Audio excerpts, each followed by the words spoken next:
The smell of freshly steeped chamomile fills the small wooden cottage. It mingles with the faint, earthy scent of damp soil. The smell comes from the pot of herbs by the window. Sunlight filters through gauzy curtains. It paints the room in soft, golden stripes. The stripes dance across the polished oak floor. I run my fingers over the worn handle of my favorite teapot. I feel the subtle grooves and imperfections.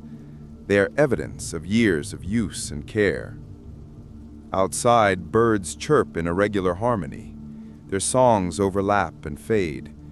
It is as though the world itself is testing my attention. The gentle creak of the rocking chair beneath me is comforting. It is a heartbeat of familiarity. I have meticulously crafted this home for myself. I like mornings like this. The quiet, the ritual of tea, the sense that the day belongs solely to me. My workbench awaits. A scattering of chisels lies there. Planes and scraps of wood are arranged with precision. Gardening gloves hang nearby. They are faintly scented with rosemary and thyme, a reminder of yesterday's tending.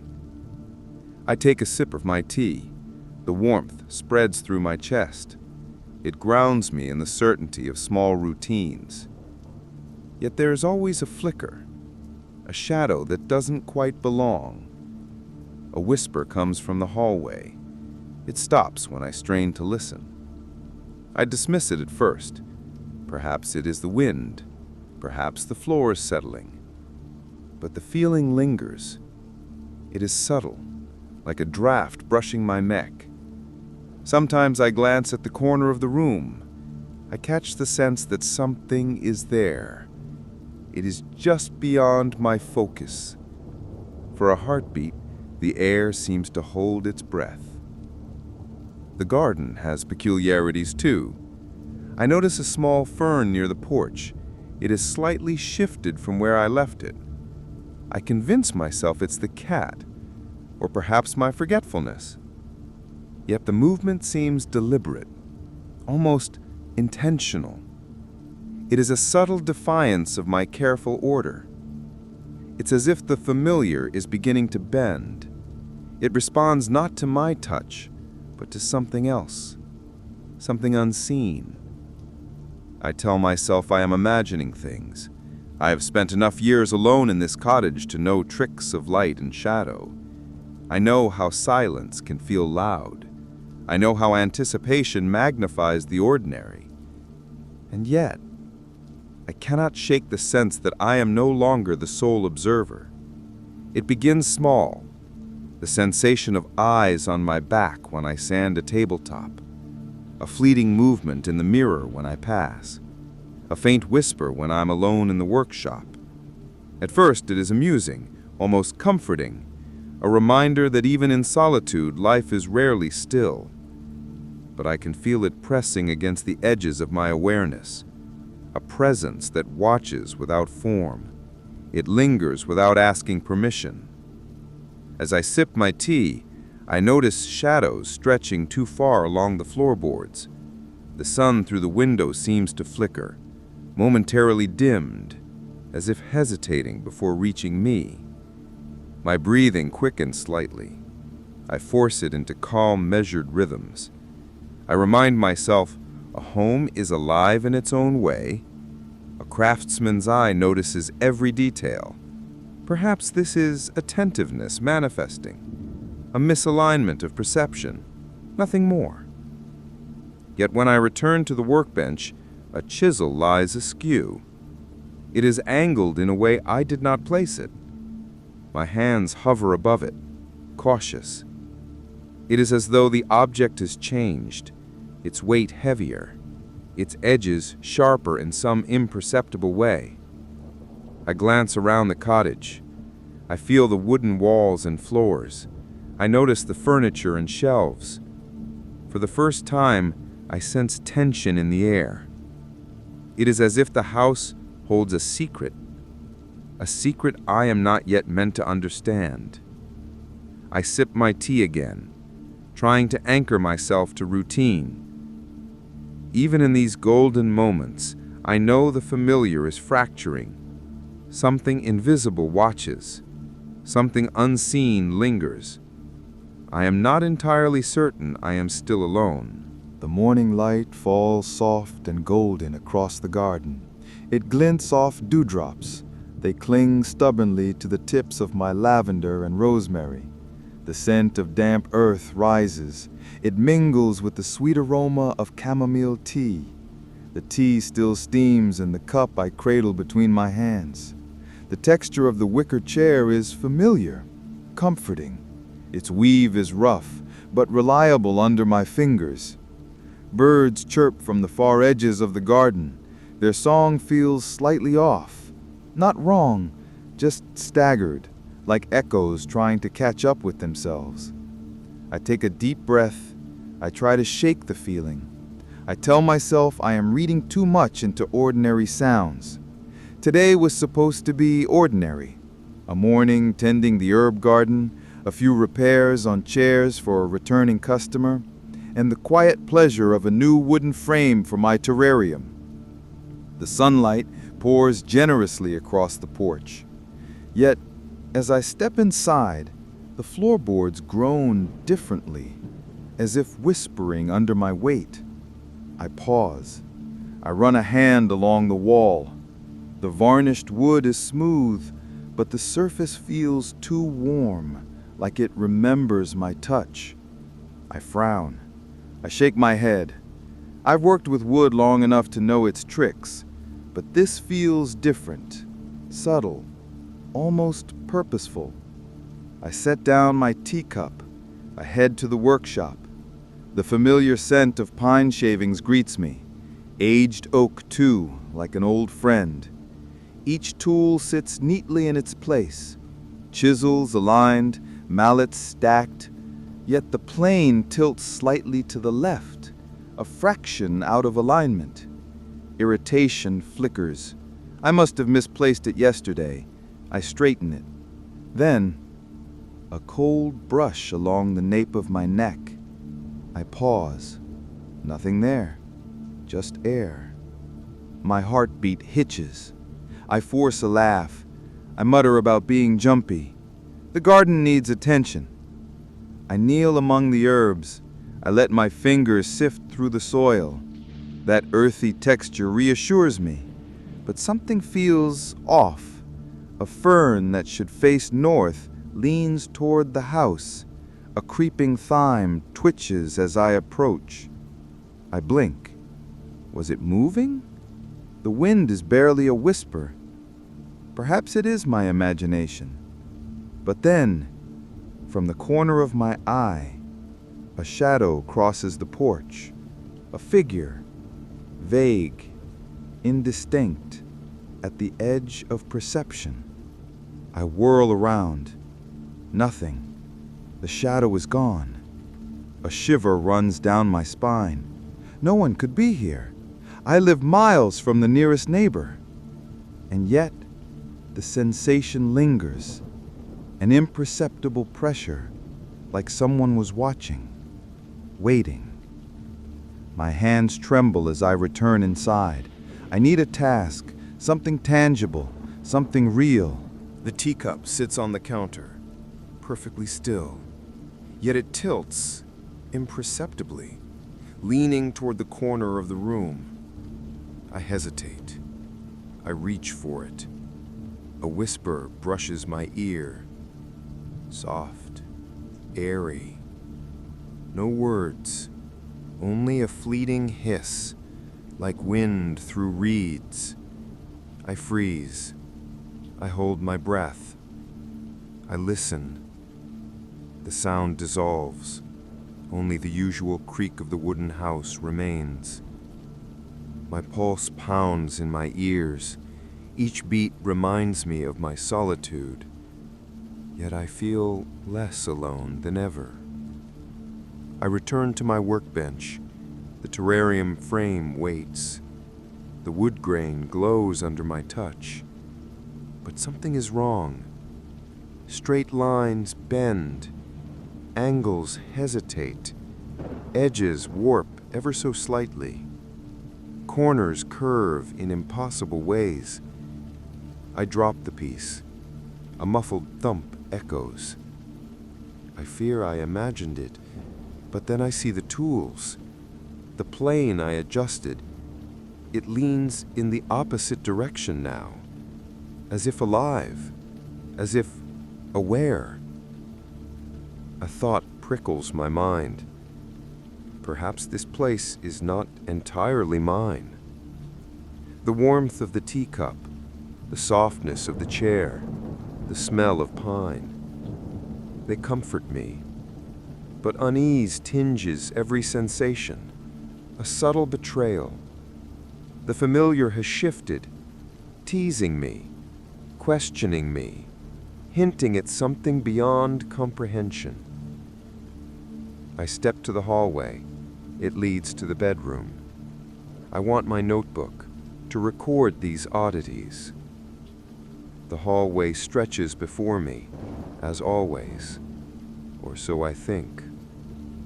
One door seems ajar. I do not remember leaving it that way. I push it open. The room is empty, yet the air is heavy, expectant, a weight pressing down. My pulse quickens. I step inside. The room smells of lavender, but beneath it, metal, rust on my tongue. I close the door. I try to anchor myself in routine. Maybe it's fatigue, maybe isolation, but the feeling remains. Eyes track me, focused, unseen. A shadow flickers on the desk. I look up. Nothing.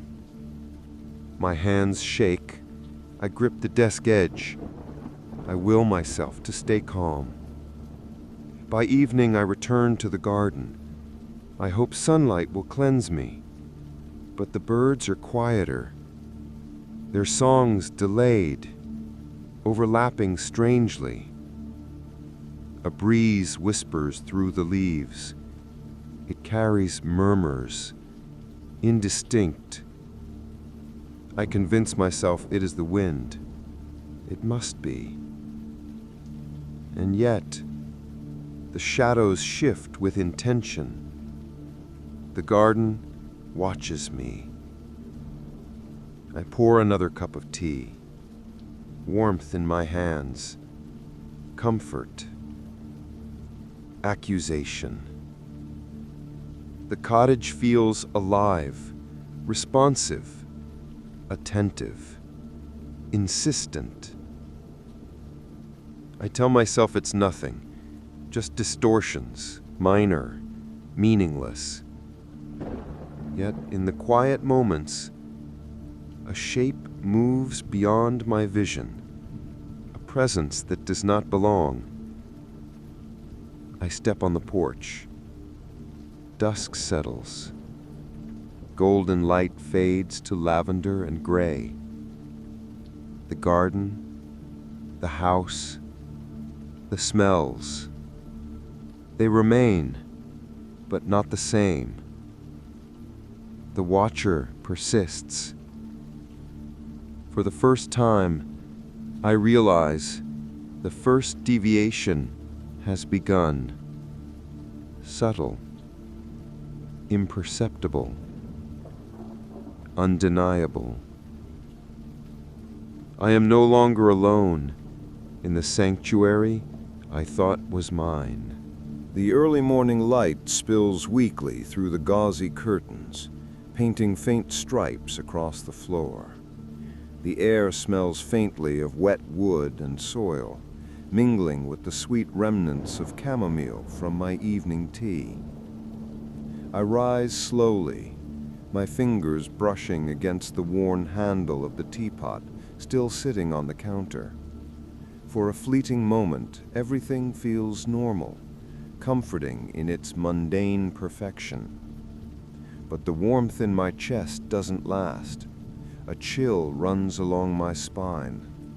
I glance toward the hallway, long, familiar, yet somehow wrong. I step forward, my bare feet pressing against the polished floor, the subtle creak of wood underfoot echoing like a quiet warning. The hallway seems longer than it did yesterday, the doorframe stretching slightly, subtly misaligned. I stop mid-step. The sensation is almost imperceptible, but my instincts scream. The geometry of my home is changing. I tell myself it is impossible. I have walked these hallways every day for years. And yet, each doorway now feels like it could lead somewhere new, somewhere I do not know. Curiosity outweighs my unease. I move down the corridor, fingertips grazing the walls, feeling the familiar grain of the wood. Except today, the texture is different, softer, almost spongy in places, like the house is breathing, pulsing in response to my presence. I pause to examine it. My hands sink slightly into the surface. I jerk back, heart racing. No, this cannot be right. I shake my head, blinking, telling myself I am tired, imagining. The first door on my right, usually leading to a small storage room, now opens onto something entirely different. A long, narrow corridor stretches before me, walls painted a faded yellow I do not recognize, lined with wooden panels, unfamiliar yet oddly familiar, as if my mind remembers them from a dream. The floorboards groan underfoot. I step cautiously, feeling the air thicken around me. The scent of lavender and pine is gone, replaced with a faint metallic tang, like iron left in rain. I move forward, each step hesitant but compelled, an urge to explore, to understand. The corridor twists in ways that defy memory, turning back on itself, folding into angles that make no sense. Doors appear along the way, polished yet warped, some too tall, others unnaturally narrow. I glance at one door. A distorted reflection stares back at me, my features elongated, the corners of my mouth tugged downward, an expression I do not recognize. I jerk back, breathing shallow, and press on, unable to resist the pull of this labyrinth. The shadows and the corridor deepen, yet they shift independently of the light. I hear whispers, soft, almost inaudible, conversations taking place just beyond comprehension. I pause, straining to listen. The murmurs vanish. My chest tightens. The isolation of my cottage has mutated into something else. A pressing awareness that I am not alone. Every instinct screams to leave, yet curiosity keeps me moving. Around me, the walls pulse subtly, contracting, expanding, as if inhaling and exhaling. The familiar smells are gone. Now damp earth, old wood, and smoke. The corridor stretches endlessly. I have no idea how far I have walked. The hallways I knew, gone, replaced by this maze. Angles bending unnaturally, corners folding impossibly. I pause at a junction. No memory of the layout aligns with what I see. A door creaks open ahead. A room bathed in golden light, like my study. Inside, a rocking chair moves gently, though no breeze disturbs it. I approach cautiously. The wood is warm, polished, familiar.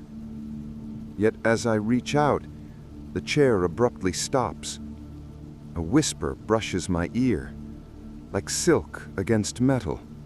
Fleeting, unintelligible. I spin, heart pounding. The room is empty. The sense of observation grows unbearable. Eyes on me, unseen, unmistakable. Every shadow twists toward me, every faint sound amplified. The plants in the room shiver subtly, leaves twitching toward me. A fern shifts as I move. The garden at home was strange yesterday. This is an escalation. Am I imagining, or is the house aware of me? I explore further. Hallways stretch and fold, each corner a new impossibility. Doors lead to rooms echoing with faint laughter or soft humming, a melody I recognize but cannot place. Sometimes it comes from my own mouth. I cover my ears. The labyrinth responds, folding tighter, sounds bouncing, echoing, distorting. In the corner of one room, a desk, much like my own, sketches scattered across the surface, drawings of my workshop, my garden, warped. Trees bend at impossible angles, chairs float slightly, tools twist unnaturally. A chill runs through me. This is not my imagination. The space itself reflects my memories, but distorts them. I press my palm to the desk, the surface smooth, reassuring. A whisper curls along my skin, soft, deliberate, too fleeting to comprehend. My pulse races, panic flares. The labyrinth is alive, shaping itself around my perception. Home and lost, familiar and isolated, watched and alone. Time dissolves. Hours or minutes, indistinguishable. Every hallway bends reality, each step a challenge to my senses. The presence persists, constant, patient, woven into floorboards, angles of doors, the sway of unseen curtains. The first deviation has become a full maze, a test or torment, and I am trapped. I stop in a narrow corridor, leaning against the wall, trying to slow my breath. The panels vibrate faintly under my touch, responsive. The metallic tang sharpens. Something watches, just beyond vision. A consciousness mirrors my fear, and I realize this labyrinth exists in response to me, shaping itself around my thoughts, my habits, my memories. And somewhere beyond my senses, the watcher waits, patient, imperceptible, unrelenting. The scent of sawdust greets me as I step into the workshop. It mingles with the lingering sweetness of chamomile tea I poured hours ago. Or perhaps it was days. Time feels slippery here. My fingers brush against a workbench. I feel the grooves and ridges worn smooth by years of carving. The texture is familiar, comforting even. Yet today it hums faintly under my touch, vibrating almost imperceptibly, as if alive. A chill ripples through my arms. I glance around the workshop. Everything seems normal, but I know it isn't. Tools I have used 1,000 times appear subtly altered. A plane I pick up has a heavier weight than memory dictates. The edges, usually precise, seem to twist inward slightly, defying geometry. I drop it, startled. The thump echoes unnaturally, resonating through the room, like some far-off drum. My pulse quickens. The air thickens with anticipation I cannot name. The presence I've sensed for days presses closer, unseen, patient, observing. I move to the shelf where small wooden figurines I carved last winter sit. They are familiar faces, tiny woodland animals, little cottages, a windmill I built for my niece. But now their forms twist subtly. A rabbit's ears bend backward at impossible angles. The windmill's blades appear to lean toward me. I blink, convinced my eyes deceive me. And yet when I step back, the distortions remain. The objects watch me, still, silent, entirely inanimate, or so reason insists. The garden calls. Stepping outside feels both comforting and dangerous. I pass through the threshold. I inhale the cool, earthy air. Ferns, lavender, rosemary. They are familiar, yet each leaf seems to twitch with intent, bending subtly toward me. My hands graze a rosemary bush. I feel a vibration through the tips of my fingers, almost like a pulse synchronized with my own heartbeat. A shadow flits at the edge of my vision, just behind the oak tree. I turn. Nothing is there. The garden has become both sanctuary and trap, alive in ways I cannot comprehend. Back inside, I examine the tools again, compelled despite fear. A hammer rolls slightly when I'm not looking. Chisels lean in directions I did not place them. My hands tremble as I reach for a wooden mallet.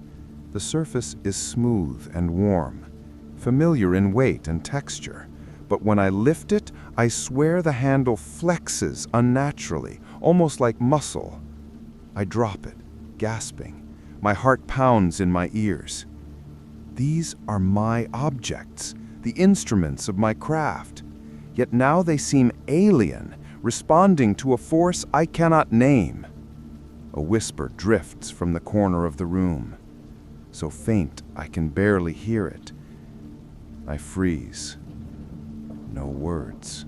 Only a sound that curls around my eardrum, soft and deliberate, like silk sliding over metal. I spin. Shadows dance along the walls, stretched thin, bending unnaturally toward me. The room feels smaller, tighter, yet simultaneously deeper than logic allows. My pulse races. I clutch the edge of the workbench to ground myself. The distortion extends beyond objects. My sketches, usually neat and precise, now seem to shift subtly. A line representing a chair appears to tremble. A floorboard wobbles in ink as if alive. I glance around, half expecting to see the drawn objects move, but they remain flat on paper. Still, the sensation persists. The workshop is aware of me, responding to my attention, my focus, my fear. I step back from the bench. I notice the mirror I keep propped in the corner. My reflection stares back, my familiar face, weary and tense. But something is off. My eyes appear too large, slightly too bright, as if they are windows into someone or something else. The corners of my mouth twitch with a smile I do not make. I look away, breathing unevenly. When I glance back, the reflection is normal again, or so I think. The presence grows more insistent. I feel it behind me, along the walls, curling through the floorboards, a pressure that does not belong.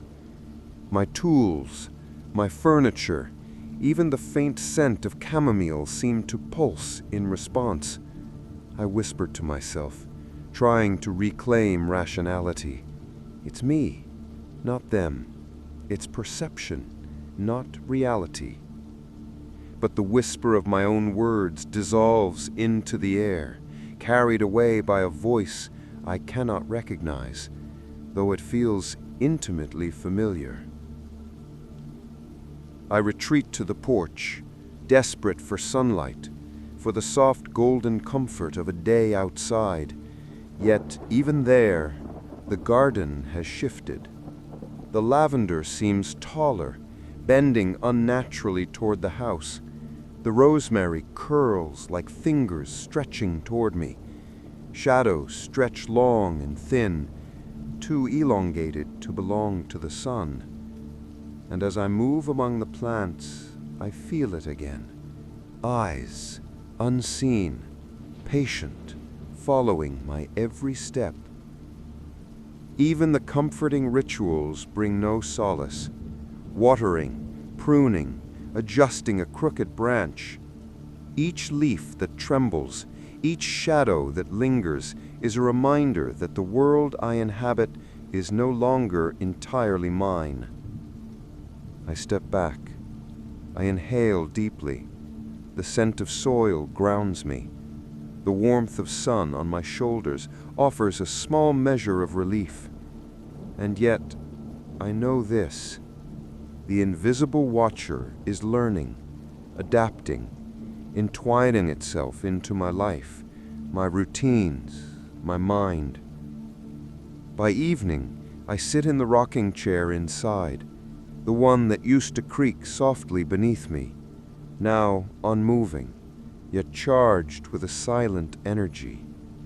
My tools rest along the walls, their altered angles mocking me in stillness. I sip tea. I savor the warmth, but the metallic tang in the air persists. Shadows creep along the edges of the room, folding impossibly into corners. I realize with a sinking dread, the objects, the garden, the walls, they are no longer neutral.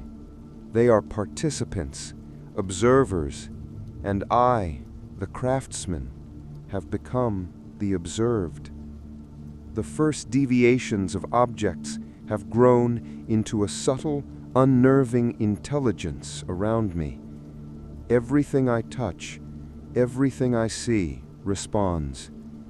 And somewhere, always, just out of reach, the invisible presence watches, patient, deliberate. Morning arrives, but it brings no comfort. Sunlight filters through the curtains in jagged, irregular patterns. Streaks of gold fractured into shapes that do not belong. The familiar scent of chamomile mingles with a sharp, metallic tang, unsettling my senses. I take a slow, deliberate breath, running my fingers over the wicker chair, trying to anchor myself to something solid. The texture is familiar, yet it bends unnaturally beneath my touch, softening and flexing as though the chair itself were breathing. My pulse quickens. This is no longer subtle. The world I trusted is unraveling.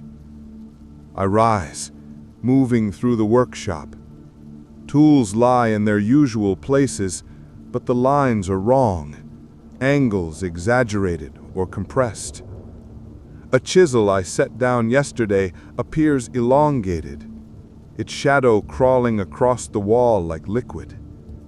I pick it up, feeling the weight distort in my hands, heavier at one end, lighter at the other, bending against expectation.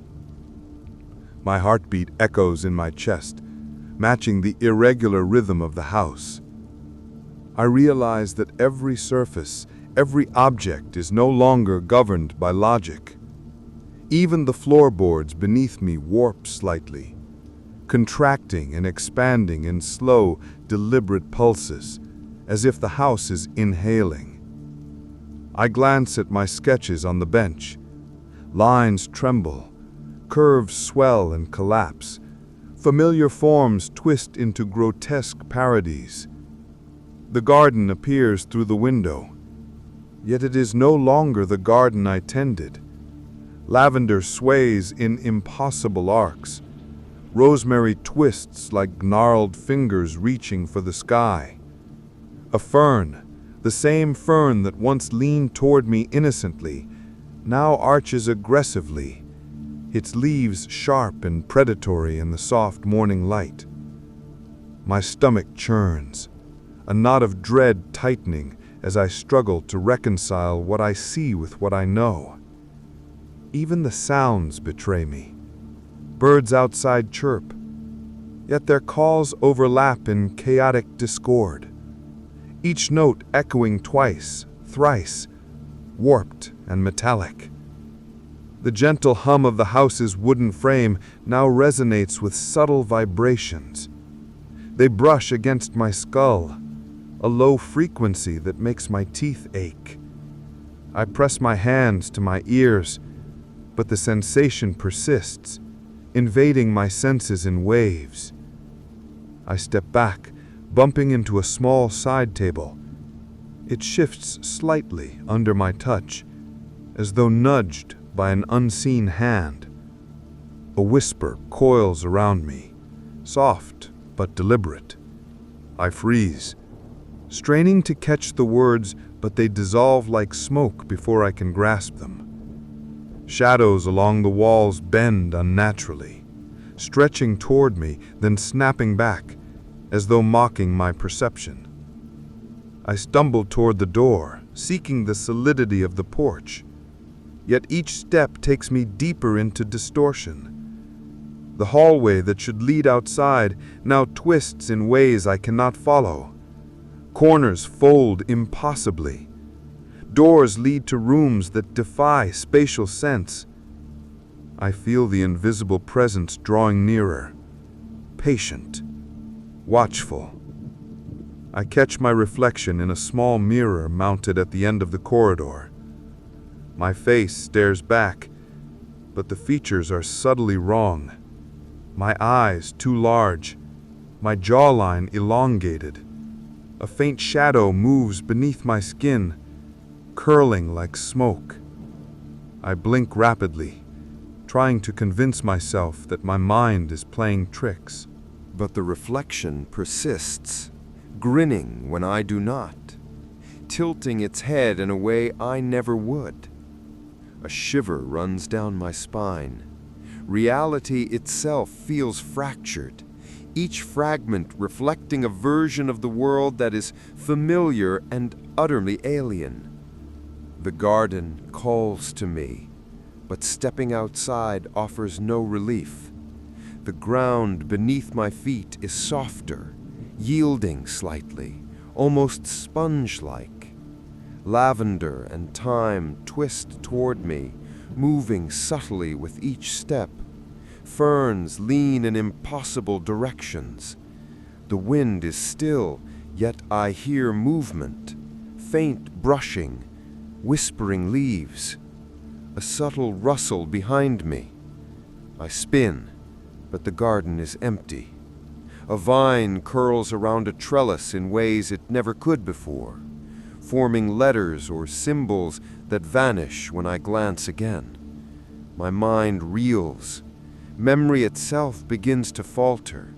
I cannot remember the exact layout of the paths, the order of plants, or even the placement of familiar rocks. The garden I know has become unrecognizable. Inside, the workshop refuses familiarity. Shadows cling to corners, stretching thin, elongating, pulsing. Tools respond to my gaze, their angles bending subtly, as though alive. The workbench groans under no weight but mine. My sketches have become a chaotic panorama of impossible forms. Furniture floating, garden beds twisting, rooms bending in ways that defy logic. I feel panic rise, a gnawing, unrelenting pressure at the base of my skull. I stumble to a chair, gripping the arms tightly, seeking a moment of calm. My tea sits on the table beside me, warm and fragrant, yet it seems to quiver slightly, rippling as though a liquid surface beneath invisible winds. I stare at it, mesmerized and horrified. The comforting ritual of tea has transformed into another vector for unease, the familiar made strange, the mundane corrupted. A whisper brushes my ear again, faint but insistent. I freeze, straining to understand. There is no shape, no mouth, yet the sound coils around me, threading through the air and the walls, entering my skull with deliberate precision. My hands tremble. I press them against the table, nails digging into the wood as if to anchor myself. The walls themselves seem to pulse in response, contracting slightly, expanding, breathing, as though the house observes my fear and shapes itself accordingly. I stumble back, gripping the doorframe. The floor tilts subtly beneath me, angles bending imperceptibly. Shadows stretch and twist, moving independently of the light. The whispering grows louder, overlapping, yet still without words. I realize with a cold, sinking clarity, the house and whatever presence inhabits it is learning me, responding to me, shaping reality around my perception. The world is no longer fixed. It no longer belongs to me. I sit in the corner, pressed against the wall, head bowed, trying to draw in deep breaths. The house hums around me, alive, aware, unrelenting. Objects shiver, walls pulse, the faint metallic scent persists, mingling with lavender, pine, and soil. Shadows stretch impossibly. Every corner seems to hide something just beyond vision. My own hands look strange, fingers elongated in the half-light, trembling even as I attempt to steady them. The invisible watcher is patient. It has observed, adapted. Now the world itself conspires to reflect its presence. I am no longer merely uneasy. I am disoriented, fearful. Slowly, inexorably, unraveling under the strain of perception. Each fragment of reality is a trap, each shadow a question, each whisper a promise I do not understand. I realize, with a growing dread, that I have no choice but to continue forward, deeper into the labyrinthine distortions that now define my home. The morning light feels thinner today, pale and weak, filtering through the curtains in irregular, fragmented beams. The scent of chamomile lingers faintly, but it is overpowered by the acrid tang of metal and the earthy decay of soil that has long since been disturbed. I take a hesitant step out of bed, my bare feet brushing the cool wooden floor. It creaks, but not in its usual rhythm. Today the groans echo differently, longer, stretching unnaturally across the room. My heart hammers. I sense them here. I am not alone. I move toward the workshop, clutching the edges of the doorway as though the wood itself might offer some reassurance. Yet the tools greet me with subtle hostility. A plane leans forward slightly. A chisel tilts in a way I did not place it. Even the saw hums faintly, vibrating as though aware of my presence. I exhale shakily. The objects are no longer merely deformed. They are active participants, observing, testing, responding. My pulse quickens, the air heavy with anticipation. I hear the whisper first, a soft, deliberate hiss curling around my ear. I freeze. There is no one there. The sound does not come from a mouth, a vent, or even the wooden beams. It comes from everywhere, threading through the air, brushing against the edges of my mind. I strain to catch the words, but the whispers are unintelligible, half-formed syllables that dissolve as quickly as they arrive. I step backward, bumping into the workbench.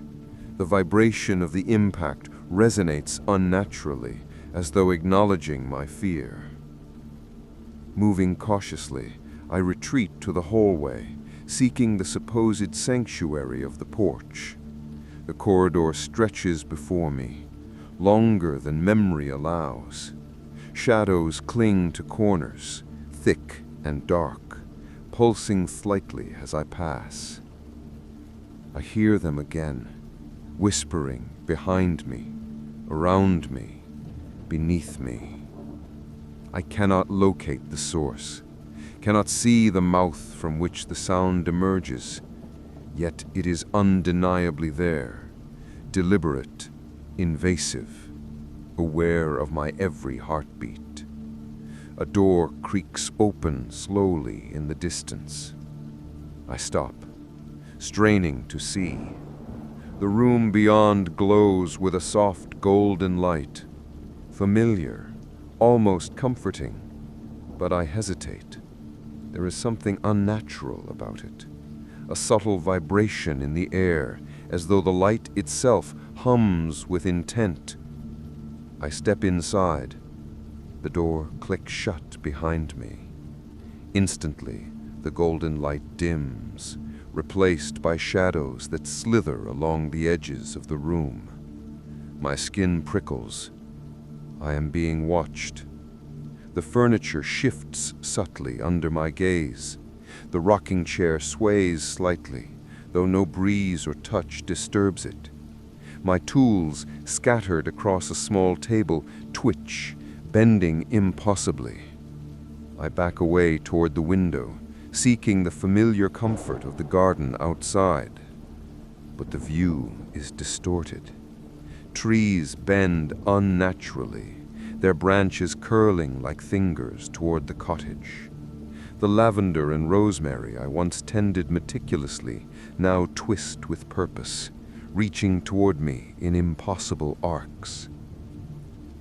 I hear footsteps, light, almost imperceptible, echoing across the floorboards. But when I turn, there is nothing. A shadow flickers across the room, too fast, too precise to be a trick of light. I hold my breath. My pulse thunders in my ears. Something is there, something unseen, patient, intelligent. I realize with cold clarity, the house and whatever inhabits it is testing me, probing the edges of my perception. I retreat toward the door, desperate for escape, but it slides closed just as my hand touches the handle. The whispering grows louder, overlapping in unintelligible murmurs, coiling around me like smoke. I press my back to the wall, eyes darting from shadow to shadow, the metallic tang in the air thickening, suffocating. I am trapped. The room itself pulses, responding to my fear, bending slightly. Walls expanding and contracting in imperceptible rhythms.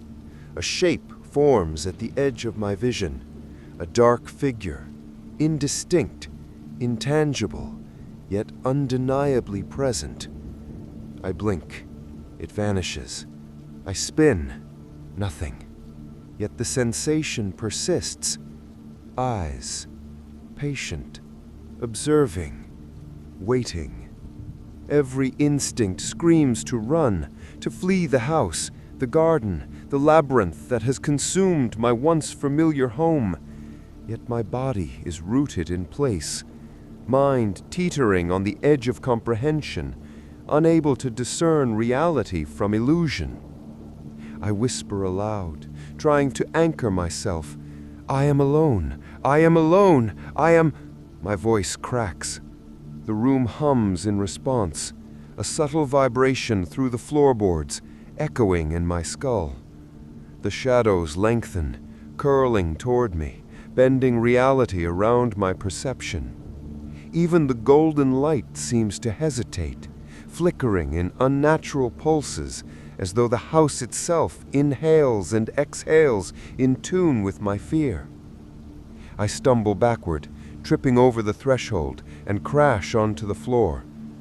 The whispering intensifies, brushing against my ears, slipping inside my mind, curling through memory and thought. I feel the presence surrounding me, patient, aware, intelligent. The workshop, the garden, the walls, the shadows, they are no longer neutral. They have aligned, forming an ecosystem of observation with me at its center. Desperation wells up, threatening to consume me. I push myself upright, staggering toward the nearest hallway.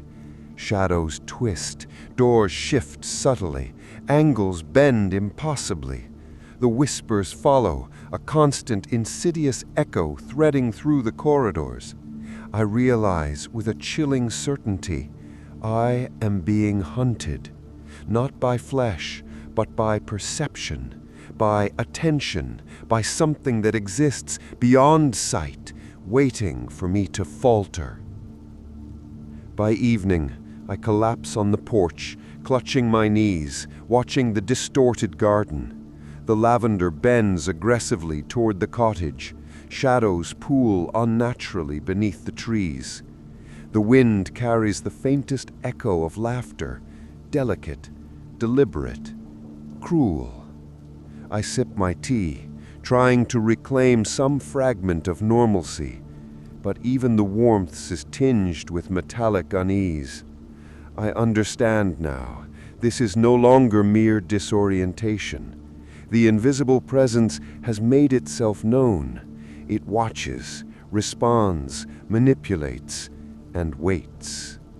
Every shadow, every whisper, every slight distortion is its doing, and I am utterly, terrifyingly alone within its domain.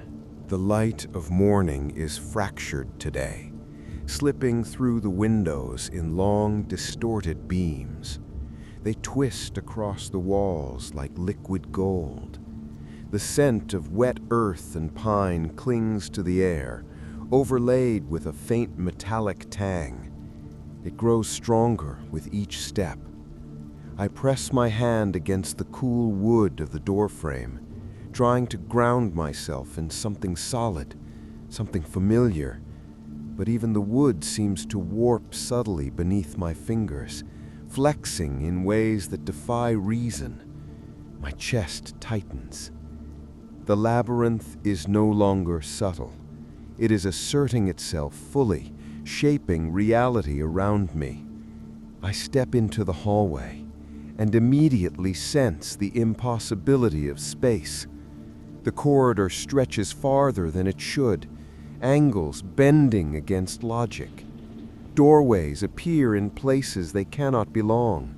Walls fold back on themselves. Floors ripple as though made of liquid. Each step I take echoes unnaturally, bouncing in impossible directions, overlapping, layering sound upon sound until my ears ache. I clutch the edge of the wall for balance, but it sways faintly beneath my grip as though alive. Panic flares at the edges of my mind. I attempt to retrace my steps, to find the porch, the workshop, the garden. But the hallway shifts in real time, turning back on itself, doubling in length, then collapsing, leaving no clear path. A door I recognize, my study, stands before me. Yet inside it is not the study I know. The familiar desk and chair are twisted, angled at impossible perspectives. Tools float slightly above the surfaces, suspended in mid-air. Shadows stretching unnaturally, bending the soft golden light into harsh, surreal lines. Every sense is distorted. The scent of chamomile clings faintly to the air, but underneath lies the iron tang of decay, as though the house itself bleeds. The wooden floor beneath my feet softens in places, yielding like sponge, while in others it hardens unnaturally, pressing into the soles of my feet. Shadows cling to walls, curling and bending independently of the light source, and the whispering, oh, the whispering grows relentless. It coils around my skull, brushing through thoughts, threading memory, making it impossible to distinguish sound from imagination. I stumble down a corridor, turning a corner that should lead outside, only to find myself back in the workshop, or perhaps it is another version of the workshop. The tools are familiar but subtly wrong, angles impossible, edges blurred. A small wooden figurine I carved wavers on the edge of the table, twisting slightly toward me as if observing my fear. I reach to steady it, but it melts like wax beneath my touch. My pulse pounds in my ears. The labyrinth does not just confound me, it toys with me, it anticipates me. A sudden breeze stirs, though no window is open. The scent of soil intensifies, accompanied by a faint rustle. Footsteps that echo too far ahead, then behind, then beside me, overlapping and confusing my sense of direction. I spin, but the corridor is empty. Walls bending, folding, stretching in impossible arcs. My hands tremble, clawing at the nearest wall for purchase. The whispering grows sharper, more insistent, layering itself over every sound, until the rhythm of my heartbeat seems alien, foreign, a jarring counterpoint to the distorted reality around me. I try to map the space in my mind, to form a plan, but logic fails. Hallways fold into themselves, corners invert, doors lead to rooms that loop endlessly. Each familiar object, the rocking chair, the workbench, the teapot, is duplicated, displaced, sometimes twisted grotesquely. I step into a room expecting comfort, and the floor gives way slightly, forcing me to catch myself against a wall that bends toward me like a living thing. The walls pulse in response to my fear, contracting and expanding subtly, breathing in rhythm with my panic. A shadow moves in the corner of my eye. I whirl. It is gone. But the sense of presence is undeniable, omnipresent, patient, teasing me. The labyrinth knows me, tracks me, shapes itself around my terror. My thoughts race.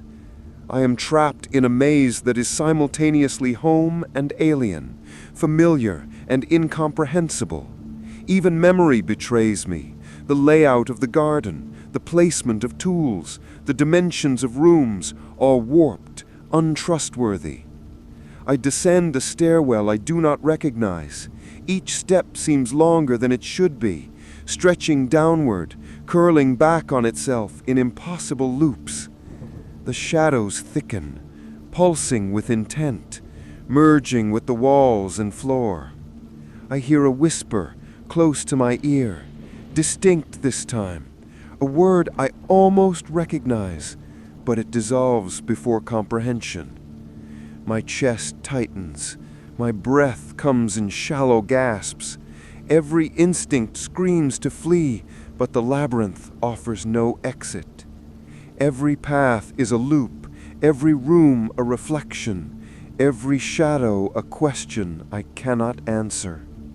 I fall to my knees, pressing my hands to the warped floor, trying to anchor myself. The world tilts and bends around me, echoing my panic, amplifying it. Tools hover, chairs twist, shadows stretch impossibly.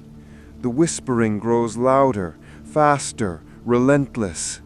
I realize with cold clarity, the labyrinth is not merely a place. It is alive, responsive, sentient.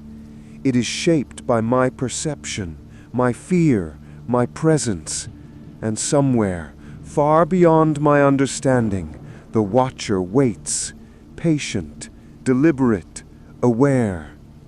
The labyrinth is impossible, unending, and I am lost within it. The light today is fractured, thin, almost liquid, spilling through the windows in warped stripes. They twist and ripple across the walls like liquid gold. The familiar scent of chamomile mingles with metallic tang and a faint undertone of smoke, sharp and acrid. I clutch the door frame for balance, but it wavers beneath my fingers, bending unnaturally, alive. My pulse thrums in my ears, each beat amplified by the house itself. The labyrinth no longer merely confuses, it confronts. I step forward, into a hallway that stretches impossibly, turning corners that fold back on themselves. Shadows pulse along the walls, thickening, curling toward me, while the whispering grows into a coherent rhythm, deliberate and inescapable. Words almost form, teasing comprehension before dissolving. I press my palms to my face, inhaling deeply, trying to ground myself, but grounding is impossible. Every surface, every object, every angle responds to me, anticipates me, shapes itself around my terror. A door appears ahead, taller than any I've seen, warped, its edges rippling like the surface of disturbed water. I feel a pull, both magnetic and menacing. Something waits behind it. I hesitate, fear clawing at my chest, yet curiosity, perilous, irresistible curiosity drives me forward. The moment I touch the handle, the temperature drops. The metallic tang sharpens, wrapping around me like smoke. I push the door open. Inside, the room stretches impossibly. Walls bend inward and outward simultaneously. Shadows coil around corners like living things. The air is thick with the scent of damp earth and iron. And then I see it. Not fully formed, not solid, yet undeniably present. A presence that mirrors me, shadows coiling in its shape, undefined but intelligent. It moves in tandem with the room, pulsing with it, breathing with it. I feel it in my chest, in my skull, a pressure that is both foreign and intimately familiar. I take a trembling step forward. The whispers become words, echoing my own thoughts, twisting them, mocking me. You shouldn't have come. You are not alone. My voice catches in my throat. The room pulses, walls contracting, expanding, folding impossibly. The objects I recognize, tools, sketches, furniture, float, warp, bend toward the presence, as though drawn by its will. My hands tremble. I am paralyzed by the realization. The house, the labyrinth, the entity, it has been shaping itself around me all along. Shadows stretch to the ceiling and floor, merging into the presence itself. It coils and uncoils like smoke, shifting in intensity, sometimes more tangible, sometimes more elusive. I realize with stark clarity This entity is not just here. It is me, and I am part of it. My fear, my memories, my perceptions, everything I am has been woven into its being. The whispering becomes deafening in my mind, words folding over each other, the cadence inescapable. I stumble backward, crashing into a chair that twists beneath me, rocking violently. My reflection appears in a warped mirror on the wall. The face staring back is mine, yet distorted, eyes too large, mouth twitching with a cruel, alien smile. The presence mirrors me, reflecting my form, my fear, amplifying it, mocking me. My chest tightens. I gasp for air.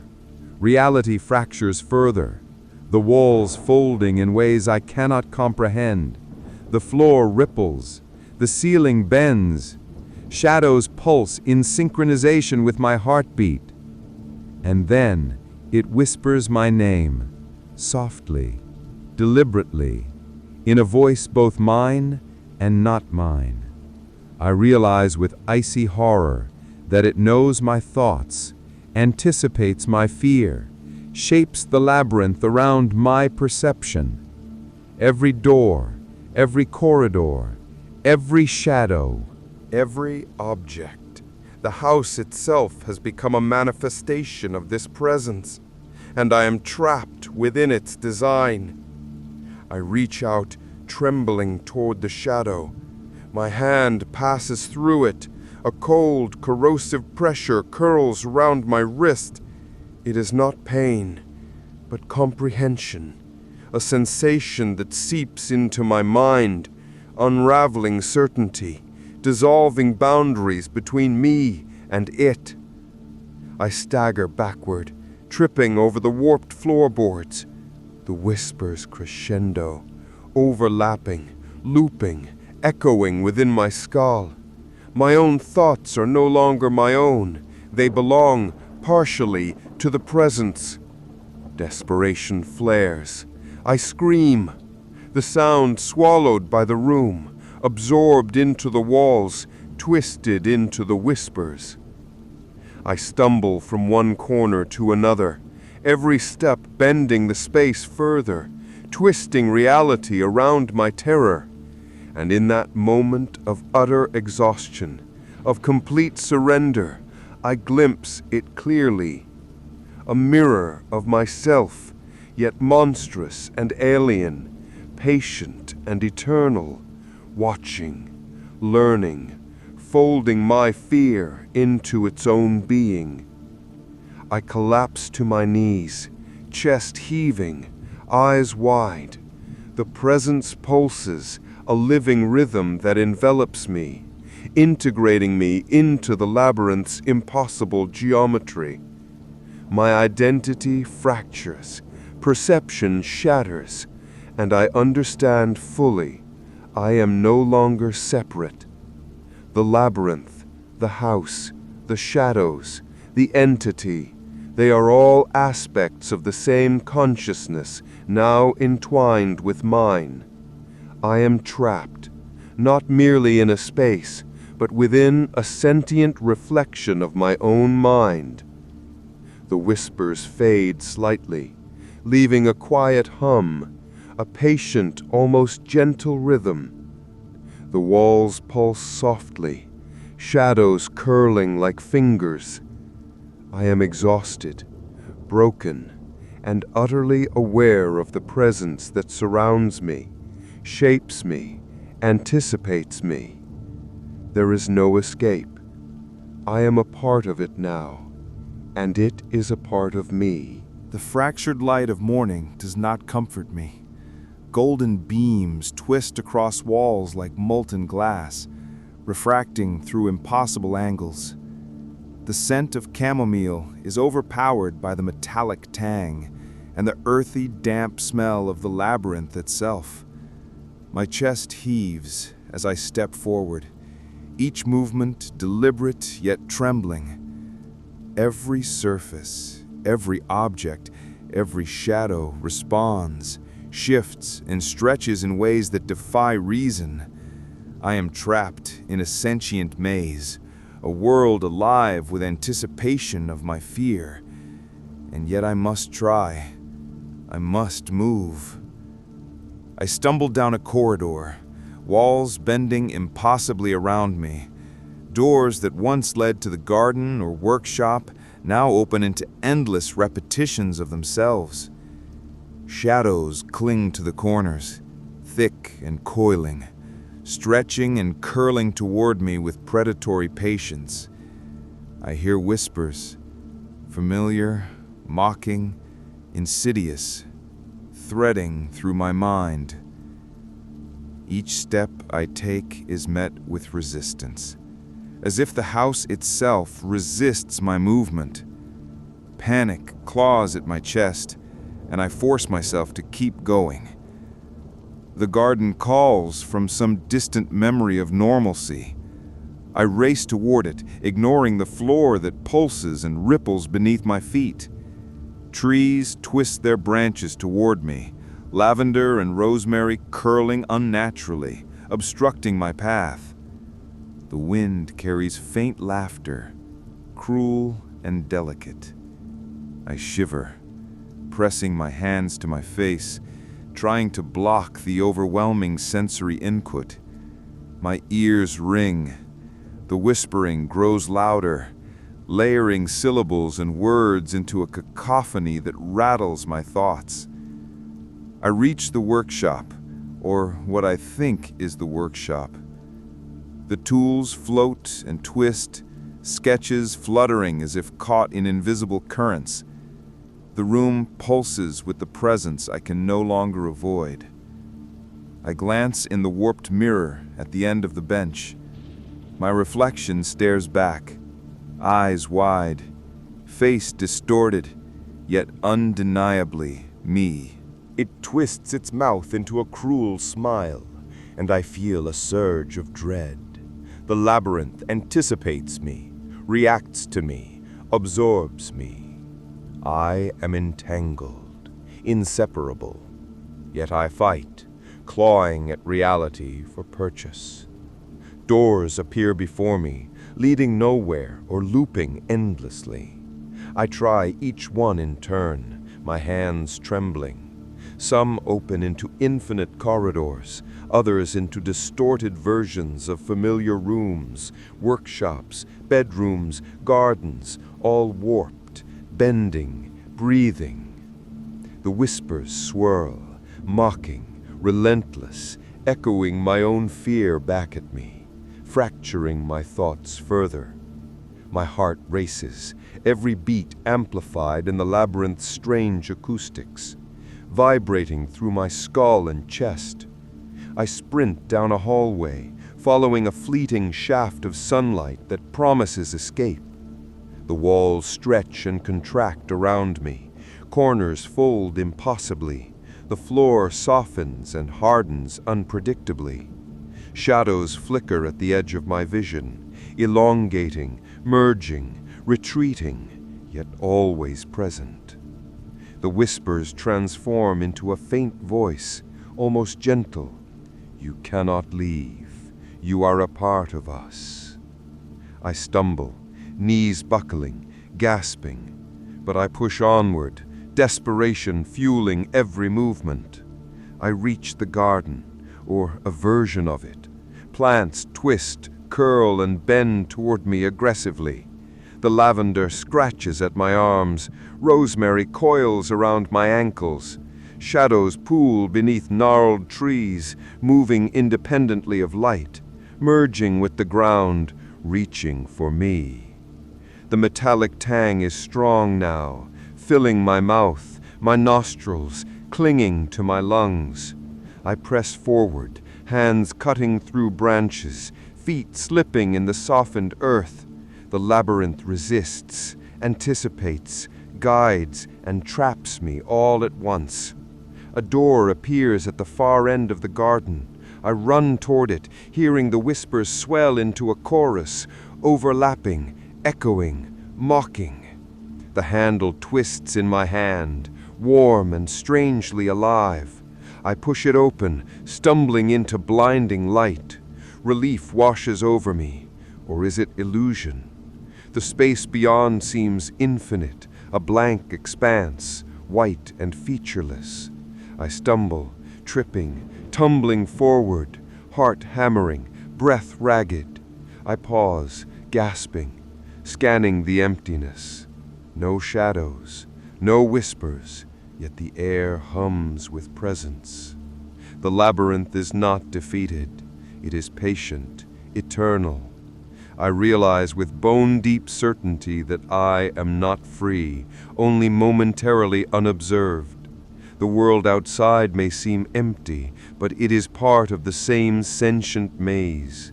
Escape is an illusion, survival a temporary reprieve. The whispers have receded, but their echo lingers in my memory, threading through my memory, my fear, my perception. I sink to the ground, exhausted, trembling. The sun, or something like it, warms my face, a faint comfort amid the terror. The garden, the house, the labyrinth, the presence, they are all intertwined, eternal and patient. I am caught within, a participant in a cycle I do not fully understand, yet a small spark of determination remains. I will continue moving, continue searching, because to stop is to surrender completely. The whispers may return, the shadows may twist again, and the labyrinth may shift with intent.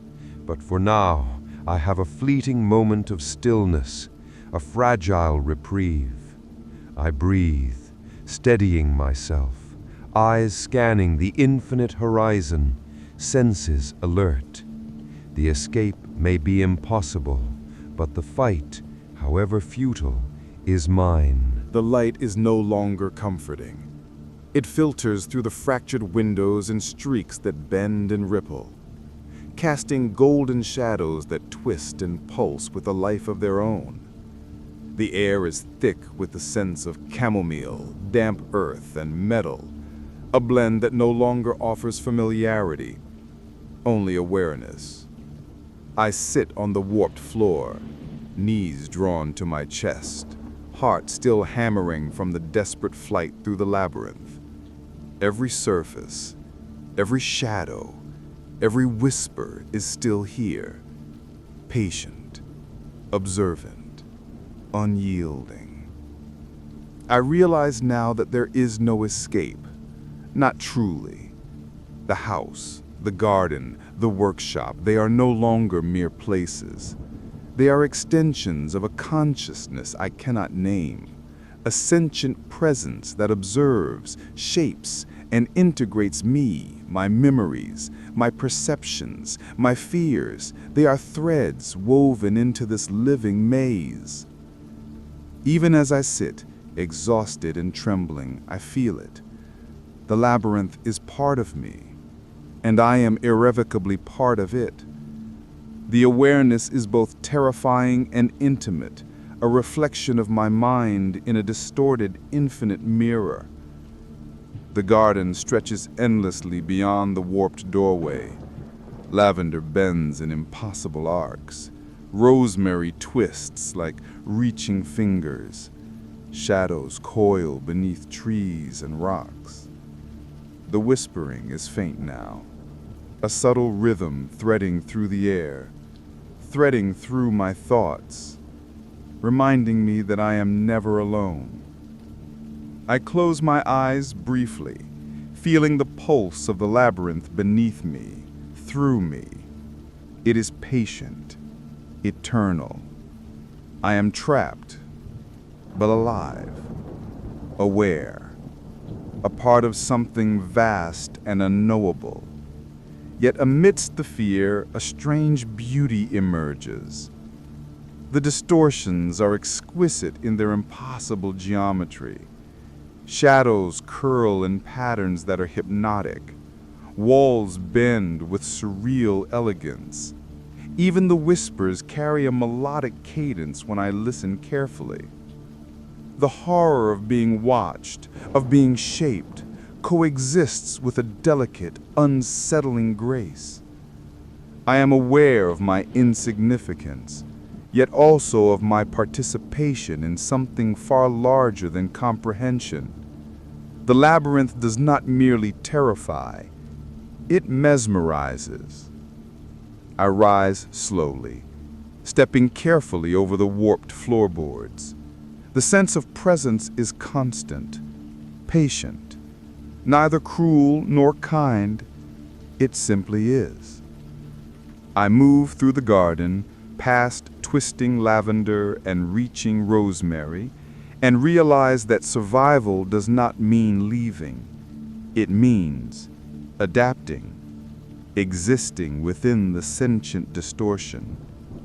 My hands brush against the plants and I feel the subtle pulse of awareness in every leaf, every stem, every shadow.